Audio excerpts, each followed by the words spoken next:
Welcome to Studying Law Around the World. I'm Claudio Klaus. In each episode, I talk with lawyers, law students, and professors from different parts of the world to talk about legal education, careers, and what the profession looks like in real life. We talk about the hard parts, the surprises, and the decisions that shaped their paths. Whether you're planning to study abroad, thinking about working in another legal system, or just curious about how law works around the world, this podcast is for you.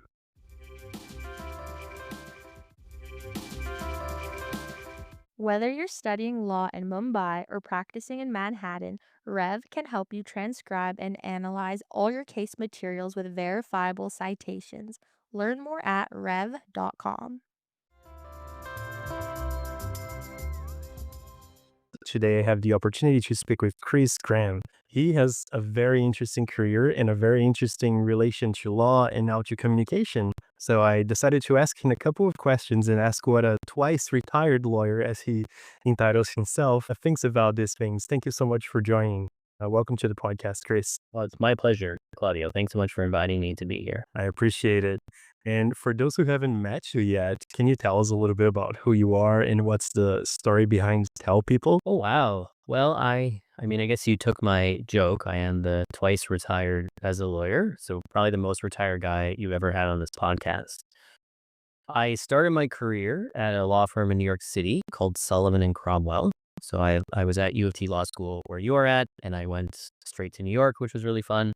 Then I took a break for a while. In the middle, I left S&C. I went to school in England to read in the humanities just for fun, basically. I was at Oxford University for a few years. Then I came back to Toronto and I wrote a novel for a year, drafted a novel. It was awful. I gave it to some friends to read and they said, we're not going to be friends with you anymore if you make us read this again, which is totally fine. It's all about the journey. I didn't really expect it to be amazing, but it's so hard to write a good novel in case people are thinking about doing that or underappreciating the authors that they currently like. After that, so now we're 2, 4, 5, 6 years out of law school. I freelanced as a bit. I edited legal encyclopedias for years for Halsbury's Laws of Canada. Eventually, I was an Indigenous rights lawyer at a firm in Toronto called Pape Salter Taille. I was there for 3.5 years, give or take. And then in 2015-ish, I left that job and started my own practice that I currently have at TellPeople, where I teach communication and storytelling to lawyers and other professionals. And I've been doing this for almost 10 years. I can't remember the exact date, but I think 10 years is a fair summary. Yeah.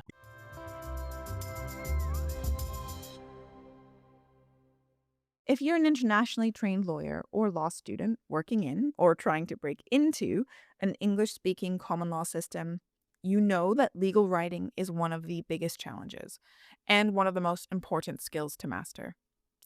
That's where Grammatica comes in. I'm Rebecca Lockwood, the lawyer, mediator, educator, and founder of Grammatica International.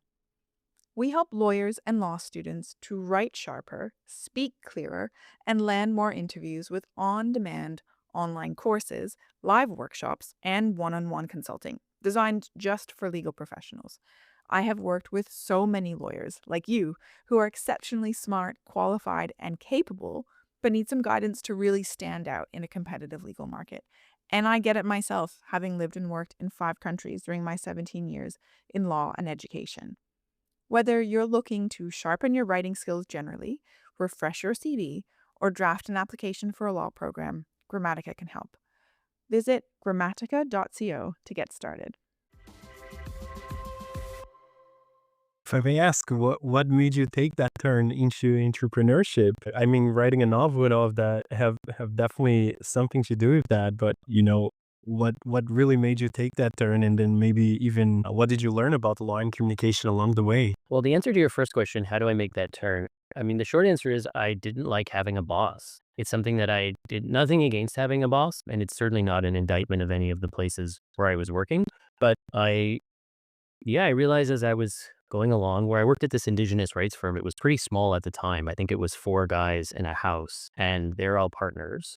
And so when they have a partner meeting, I just sit in the kitchen by myself while they decide the future, which is absolutely the appropriate structure. That's how a law firm works. But I was noticing at that time, I was like, I don't like this.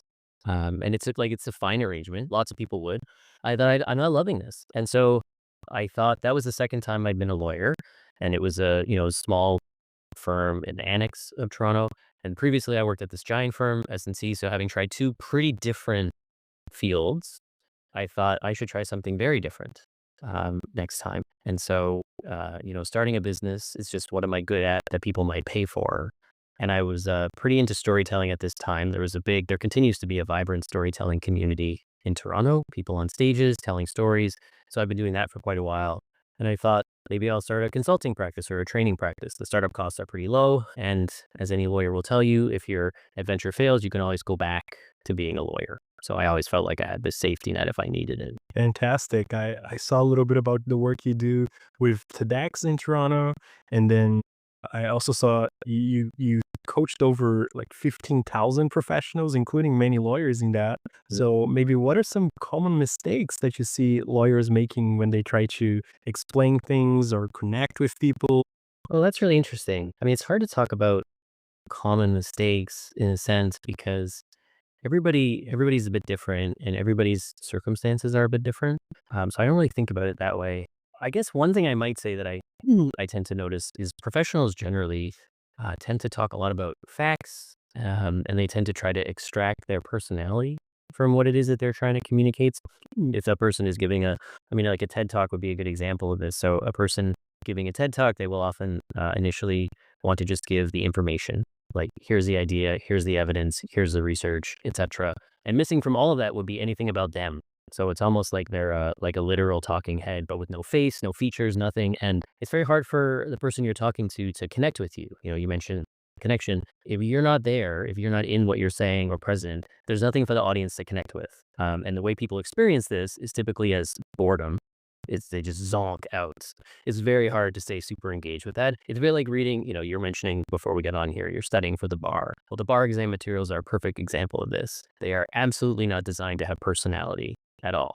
And that's fine in this very specific use case. But imagine a person, like the person equivalent of the bar exam study materials. This is what a lot of professionals seem to aspire to when they talk to groups. Unintentionally, I think. But it is just as hard to connect with people acting that way or speaking that way as it is to connect with your bar exam prep materials. Fantastic. Well, in my experience in different countries now, it seems like a lot of law students are trained to, in some way, sound smart. So use a lot of big words, complex arguments, try to, unravel a lot of a situation when we're explaining something. Um, and what would you say then to someone who is afraid that maybe a simple language might make them sound less credible? Because I want to ask you a question. So you mentioned this in the prep that you sent to me, and I was so curious to read that. So what is it? Have you been taught that you have to use big words to sound smart? Is this like an experience that you've had at law school? I would say that more and more I've been taught the other way around. In the sense that we should use, plain English and the plain English movement and all of that. But I do see more often than not that a lot of colleagues that do use a lot of big words and say things in a complex way seem to gather some admiration. So I was very curious to hear if that has ever been something that you've experienced. That's really interesting. I mean, so you asked, what is some advice or something? And I think the standard advice is simply to just think about the audience. And so if you recognize that the people you're talking to really value, let's call it expensive language, I don't know, for lack of a better term, have at it, right? When I was in England, there's something that they have in England called Latin camp. So Latin is much taught over in the British school system. And so they have summer camps where you can go and brush up on your Latin. And so I think it would be totally fine to go to a place like that and use Latin, like literal Latin phrases all the time, or, there's a different expectation in that place.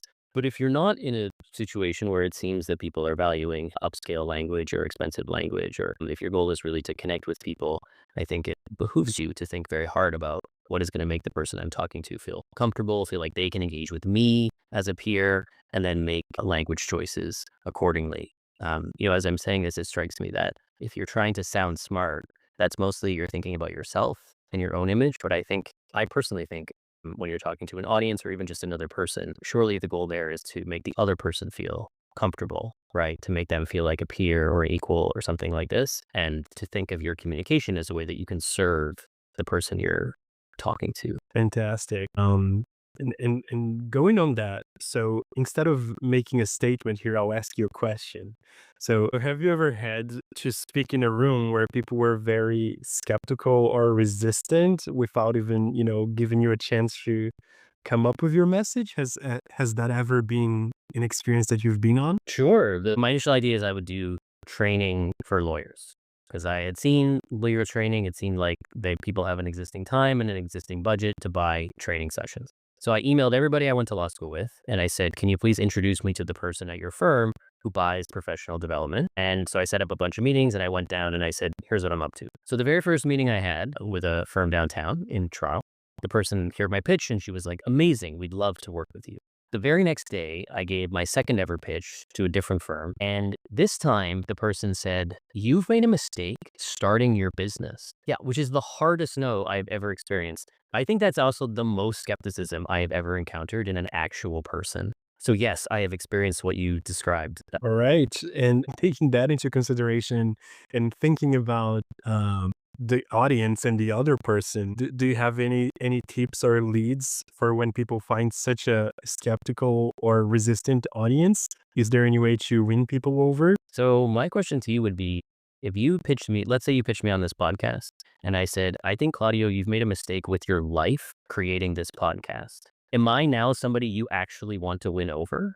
Do you really want to have people can't see you shaking your head. You have to say you're, Absolutely not. yeah. So I think that maybe is part of the answer to the question. Another, a less sort of cynical or pointed way to make this point is, and how I've come to think of it, is you don't have to convince everyone in order to be successful. So the real punchline from that story is not that the lady or the person was really didn't like the idea. It's that neither of those pitches have ever yielded business. So not only did the person who hated it never call me, the person who told me they loved it has also never called me. And yet here I am, sufficiently successful to be on your podcast. So you don't need to convince everyone in order to be successful is maybe the way I would think about that.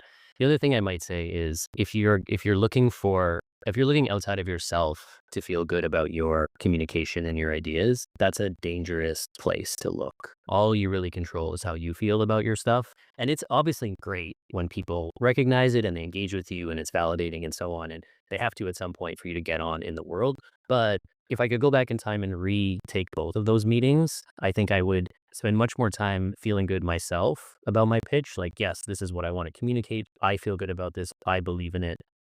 And then I would have much less attachment to whatever the response is. And in the second one, well, in the first one, when it was really positive, I wouldn't have been so anxious to receive work from them. So I was like kind of bummed for months that they never called me. And then in the other one, I was totally flustered as soon as this lady gave me such difficult feedback.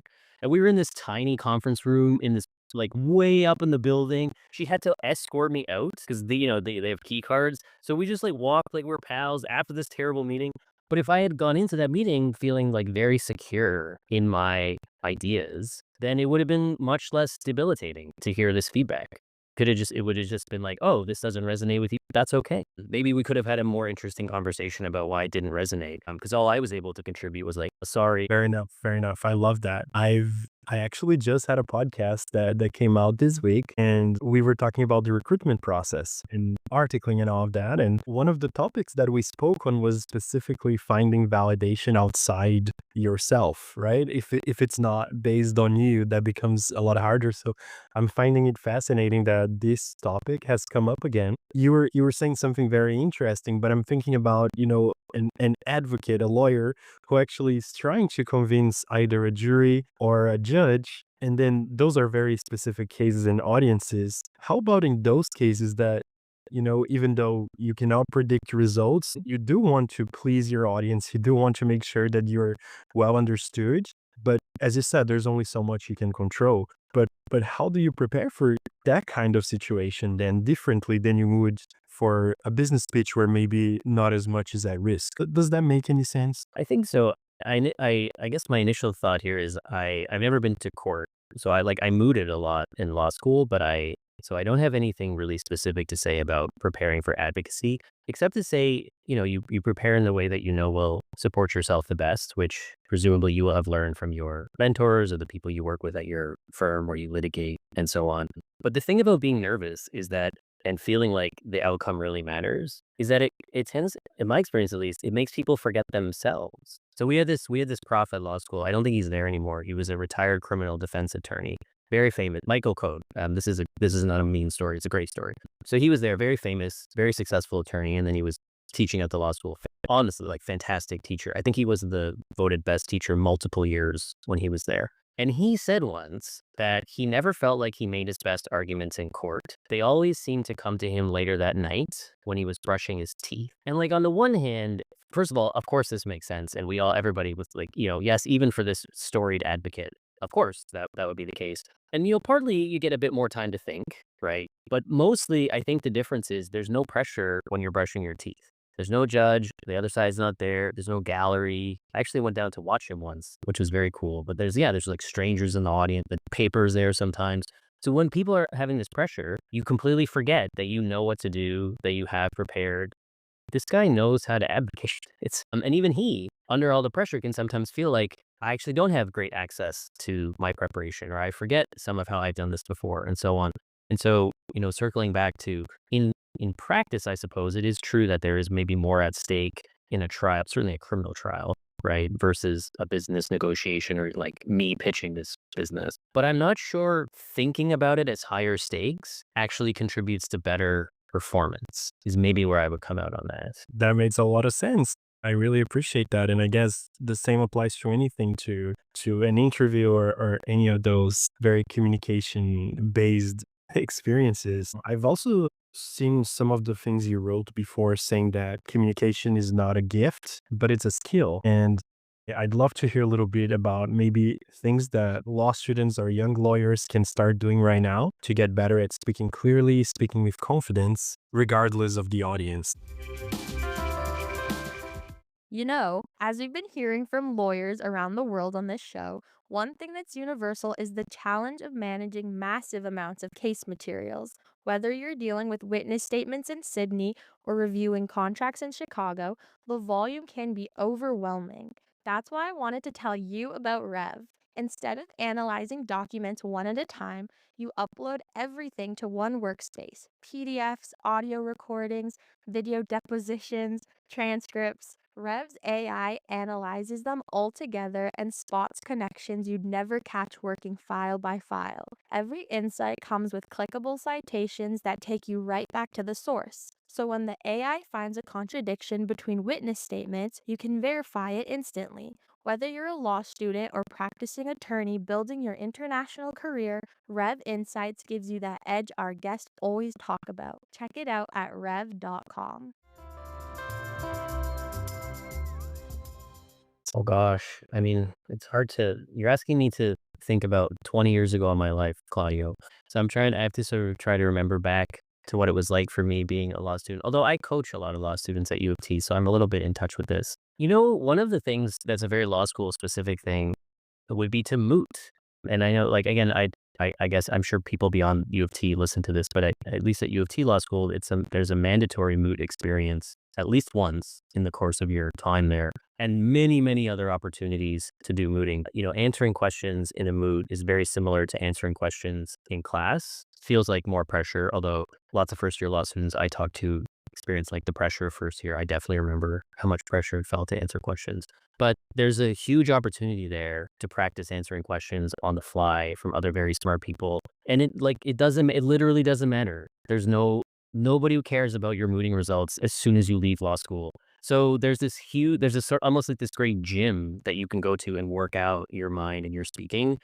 And it can be nerve wracking at first, but I mean, I still think about moot practice 20 years later as part of my communication training and how I try to engage with people. So that might be something I would say that is uniquely available to law students, where you can definitely advance your communication abilities in a way that is not widely available elsewhere. Fantastic. A lot of my audience here, speaking about the podcast, are internationally trained lawyers building a career in Canada primarily, but also in the US or the UK. And I'm wondering if there's a few habits that you think that could help these lawyers who are, showing themselves in a second language now and speaking specifically about communication, basically a lawyer's only gun, so to say. Are there a few things you see that might help these internationally trained lawyers, or maybe just lawyers in general, to either stand out or maybe that would hold them back? That's interesting. I mean, it's hard sometimes to give advice into the abstract. One thing that's coming to mind is this is perhaps gonna sound even too simple, but so when somebody asks you a question and it's an open-ended question and you feel like you have lots to say, rather than just jumping into the answer. So I feel like when people are asked the question, they often feel like they have to immediately respond, which is just a way of reducing the uncertainty that exists before the question is answered, and uncertainty can be a cause of stress. So rather than jumping into the answer and starting to talk and ultimately like you ramble or it's confusing because you start talking before you know where you're going to finish, it's often helpful to just take a beat and say, that's an interesting question. I think I have 3 things to say about that. And then say the exact same thing. So even just announcing the number of points that you're about to make in a really long answer, this one makes it much easier for the audience to follow along because you've told them in advance there are 3 things coming.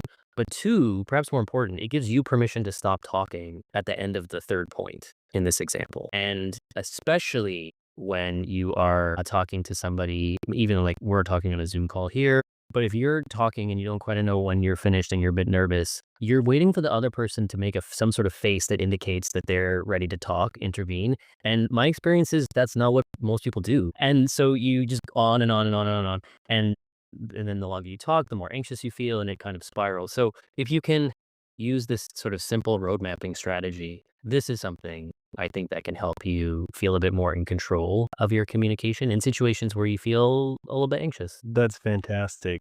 What a great piece of advice. I found myself in a hearing yesterday, and because of I think it has a lot to do with the personality of the person presiding the hearing. At the end of each submission, she would double check with the counsel and say, are you done? Just checking, just in case. I know some people like to have a pause. And as I heard you, I was just thinking if, that was the case, if people actually do that road mapping and say, I have 3 points, 1, 2, 3, by the end of it, there's no question that they've finished their submissions. So I really appreciate that. And I see how that's so applicable. Maybe you've just done it yourself. I love it. You mentioned submissions. And so in very formal communication, formal writing, of course, you would include these roadmaps all over the place. This is a very common thing. What I have found is people are a bit surprised to know that they can incorporate these essentially writing tools into their more casual or real-time communication. And my experience has been that lots of professionals are way more comfortable writing than they are speaking. And I'm sure that's even more so the case for people whose first language is in English. Extemporaneous speech is the most challenging. And so look for ways to leverage what you're good at. So you're already really good at writing. You're good at organizing your thoughts. You can incorporate some of these into speech. Another trick is that when people are talking to you, you should write down what they're saying. So even in this conversation, like I have a pen in front of me and I write down Claudio's questions so that I can track down all of my responses and I can keep myself organized even if the responses are a bit longer. And which is also, we're talking a lot about U of T here, but this is something I learned from a professor I had at U of T. He would do this thing. It was business organizations, and he would lecture from memory, but he would always have like a piece of paper with him. And he'd done the class many years, Claudio. It was, but it was still very impressive, very lucid. And then, people ask questions, and I'm sure you remember the questions people tend to ask at law school. They're basically thinking out loud. Like it's just this huge rambling thing. And this is fine. But as soon as people started asking questions, he would get out his piece of paper and he would make notes. And then when the person finished talking, which would be like 90 seconds after they started, he would just look at his page and he would say, okay, so I think I actually heard 4 questions there. Let me take them in turn. So the first thing he said was this. Here's what I think about that. Second thing, this. And it sounded so impressive, but also it is not at all difficult to look at the page of questions that you wrote down and say, you said this first thing, here's what I think. Like it's actually very, very easy. So that's sort of like the reverse of using the road mapping trick. But again, it's available. And in a more formal setting, like if you were in a professional meeting, of course you would take notes and you would follow it along. But you can just do this in regular conversation. I mean, I guess it would be weird if you were like at the pub with your friends and you started taking notes on their updates. But like, in more sort of spontaneous work type interactions, I think, or podcasts, if you're ever being interviewed by Claudio, highly recommend keeping a pen and pencil. Amazing. Well, all of that being said, tell me a little bit about how and what kind of clients you tend to, if people are interested in chatting further with you and improving their communication skills. How do we know if it's a fit? And how do they how can they reach out to you? So you can find out all about me at tellpeople.ca. I'm sure this will be in the show notes. And then I'm on LinkedIn. Those are the only two places you can find me. I take a limited number of one-on-one coaching clients every year. It's mostly for like talk development. So you mentioned earlier that I used to be a speaker coach at TEDx Toronto. So TEDx Toronto doesn't exist anymore, but that sort of, I have a significant talk. I want it to be really engaging. So this is kind of the stuff that I work together with people on. But again, I'm pretty selective about that. The rest of the work is speaking and training at conferences or retreats or going into organizations. So I'll go down to a lot of law firms and do a session in the evening or at lunch for them, or like partner retreats or firm retreats, things like this. I've been doing more conferences this year, always for professional services. So I did some like government finance officers earlier this year, things like this. Yeah, so that's the sort of work that I have been doing with people. But all this is on the website. Yeah. Fantastic. Okay. Well, wrapping up today's episode, if you could give your younger self, maybe one or two pieces of advice to, go forward, whether it is building a better communication style or communicating yourself better in a more clear manner, what would you tell yourself about that? To be honest, I would tell myself to meditate more and sooner. So I went all the way through law school and working in New York City without ever having any sort of like meditation, mindfulness practice. And to be fair, that sort of stuff is way more in the culture now than it was 20 years ago. But I personally think the ability to communicate meaningfully with other people requires a great deal of presence and focus and centeredness. So I can be here fully present with you, Claudio, or with whoever else I'm talking to. And for me, I spent the last 20 years sort of meditating and having a meditation and mindfulness practice. And that has made it a lot easier for me to be present with people and feel like I can communicate in the ways that I want to communicate, like I can engage in the way that I want, as opposed to being reactive and having my style of engagement being dependent on whatever energy comes at me. And, circling back, we were talking about my criminal law professor and how he was feeling pressure to communicate in court and so on. That's just a particular instance of, if you are very like mindful and centered and present, the stuff that's happening around you, like outside of you, is much less influential on how you are coming into the interaction. And so I imagine you were hoping for some more tactical advice, but that's maybe like the water as opposed to the boat. So I would meditate. I wish I had started meditating 20 years earlier than I did. No, that's amazing. I love that. We were here to talk about communication, but we came into very deep topics about, finding your value in what other people react to and meditation. And I just really like this approach that people are not just, one thing, but there's just so many things that are related. And I really appreciate you taking the time to being in the podcast today. Thank you all for tuning in. Thanks so much, Claudio. It's been a real pleasure. And thank you for doing the podcast. I mean, you're making all of these voices audible to so many people. So thanks for the work that you're doing. Thank you.